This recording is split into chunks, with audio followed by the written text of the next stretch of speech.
Hello and welcome to my Feast Only No Vanquisher Seal Company of Champions boss run. So this is Mytha, the Baneful Queen, and this is kinda tougher than I thought at first. And this got me killed a couple of times. And when I say a couple, like 3 or 4. And the thing is that if you get too close to Mytha, she will do this, and she will kinda do a 360 attack, and the 360 is worse, it takes a lot of damage. So she can also do a tail swipe. See, that's the 360. She also does a tail swipe that knocks you down. So you really have to be careful. But other than that, if you get the rules right, or even if you use a shield, Mytha is really no trouble. You have to be careful. When she throws her head like this, it will explode, and that explosion will, in Company of Champion especially, will ruin your health, if not kill you outright. The arena, the surrounding arena is full of poison. If she stands in the poison, she gets cured. So that's why I'm always at the farthest from her to bait her to come to the center, because she will restore her health, like right now. See that she has like an aura. That's her regaining her health, but it's not really.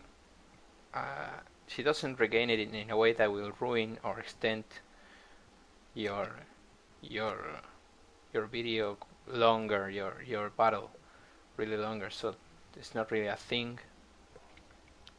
You have to see that the 360 almost ruined, and that could have killed me. I got lucky there. So I wanted to talk about the evil within, because I said that I will not be recording Alien Isolation,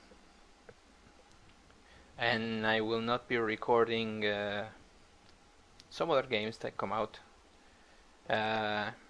But I might do Evil Within, and here's why. Evil Within, I think it has difficulty levels, and although it's a game about survival more than fighting, it's also a fun game that can be fun and can be gracefully turned into a kind of walkthrough. It will not be a boss run. If I do, I will do a walkthrough, a series of walkthrough games. So yeah, I might do Evil Within. I'll play it and I'll see what I think about it, and I might include it. And if I don't include it, I will do Dragon Age Online, Dragon Age Origins, and Dragon Age 2. Those are coming, and are coming expectedly before November 18th, which will be the release of Dragon Age Inquisition, which I will be covering a lot of it. I might even do a walkthrough in the hardest difficulty that I expected to be called Nightmare, as it always was called in the previous games, but maybe not.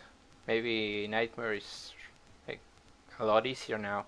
So yeah, we'll be seeing that. I will do a walkthrough on a boss run, but there's the swipe, but we don't know really the difficulty until we play it. So I hope it's a challenge, because it has like dragons and stuff, and until this day, the best dragon fight that I ever had in a video game, I had it in the Baldur's Gate series, or I will, if you want a third-person action game, I will have to say Dark Souls 1 DLC, Artorias of the Abyss, the Calamite fight,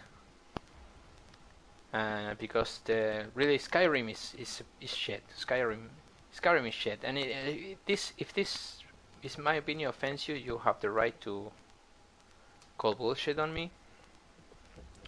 But for me, I bought it on the PC, and I bought it on the PlayStation. So really, it comes from a guy that really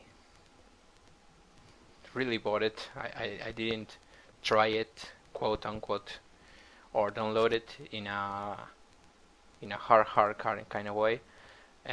So yeah, uh, that game, the base of the game was killing dragons, and the dragons are shit.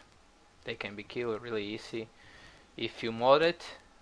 If you really mod it, it can come out as a decent game. But the vanilla game was shit, really.